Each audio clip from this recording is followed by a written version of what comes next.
السلام علیکم ورحمۃ اللہ وبرکاتہ۔ میرے پیارے بھائیو، بزرگوں اور دوستوں، اور نبی کرم صلی اللہ علیہ وسلم کے پیارے پیارے امتیوں، آج محرم کا مہینہ چڑھ گیا ہے۔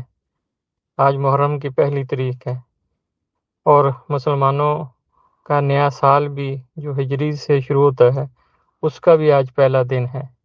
تو پچھلا سال تو ہمارا گزر گیا، جیسے تیسے گزر گیا، اس کے اوپر آج اللہ سے معافی مانگے اور آئندہ اس سال کو اللہ کے حکم اور نبی کرم صلی اللہ علیہ وسلم کی سنت کے مطابق گزارنے کا ارادہ کریں انشاءاللہ تعالی۔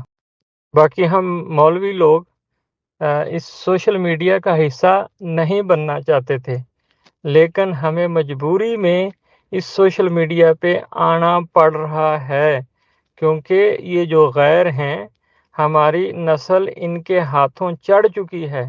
وہ تھوڑے تھوڑے ویوز کے لیے پتہ نہیں کیا کیا ہماری نسل سے کروا رہے ہیں۔ تو اس لیے ان کی تھوڑی بہت رہنمائی کرنے کے لیے ہم اس سوشل میڈیا پہ آئے ہیں۔ کوئی بھی پوسٹ اپلوڈ کرنے سے پہلے یہ دیکھ لیا کریں کہ اس سے میری آخرت بنے گی یا بگڑے گی۔ جیسے ہم نے سنا ہوا ہے نا، صدقہ جاریہ، تو صدقہ جاریہ دو قسم کے ہوتے ہیں، ایک صدقہ جاریہ خیریہ ہوتا ہے اور ایک صدقہ جاریہ شریعہ ہوتا ہے۔ جو صدقہ جاریہ خیریہ ہوتا ہے وہ ہمارے مرنے کے بعد بھی اس کا اجر ہماری قبروں تک پہنچتا رہتا ہے۔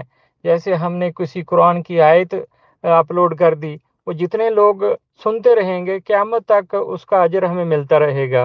اور اسی طرح ہم نے اگر کوئی صدقہ جاریہ شر پھیلانے کے لیے کر دیا، صدقہ جاریہ شریعہ کر دیا، تو اس کے لیے کوئی بھی ہم نے پوسٹ اپلوڈ کر دی تو وہ جتنی دیر چلتی رہے گی وہ قبر میں بھی اس کا گناہ ہم تک پہنچتا رہے گا۔ تو اس لیے کوئی بھی پوسٹ اپلوڈ کرنے سے پہلے اس بات کا خیال کر لیا کریں کہ اس سے میری آخرت بنے گی یا بگڑے گی۔ بڑی مہربانی۔